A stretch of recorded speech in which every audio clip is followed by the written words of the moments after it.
تاریخ نے لکھا کہ جیسے ہی فوج یزید نے امام حسین کو شہید کر دیا تو سب یہ کہنے لگے کہ خیام کو لوٹ لو اور امام حسین کی لاش سے جو کچھ ملے اس کو چھین لو۔ کچھ ظالم خیام کو لوٹتے ہیں اور کچھ ظالم امام حسین کے جسم سے کپڑے اتارتے ہیں، آپ کی ذرا اتارتے ہیں۔ جب ظالموں نے تمام سامان کو لوٹ لیا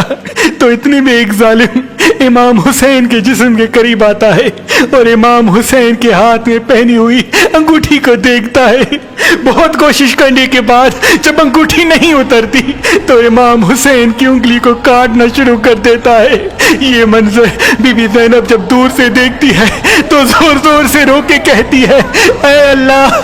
دیکھ یہ ظالم تیرے حسین کے جسم پر بھی رحم نہیں کرتے، اس کو کاٹ کاٹ کے لے کے جا رہے ہیں، پھر امام حسین کی لاش کو پامال کیا جاتا ہے۔ تاریخ نے لکھا امام حسین کے جسم پر گھوڑوں کو اس طرح سے دوڑایا جاتا ہے کہ امام حسین کا پورا جسم پامال ہو جاتا ہے، آپ کے جسم کی ہڈیاں الگ ہونا شروع ہو جاتی ہے، آپ کے جسم کا گوشت زمین کربلا میں بگھڑ جاتا ہے، آپ کا سینہ پشت ایک ساتھ ہو جاتا ہے۔ فوج یزید جھومتی جاتی ہے، آل محمد روتی رہتی ہے، آل محمد روتی رہتی ہے۔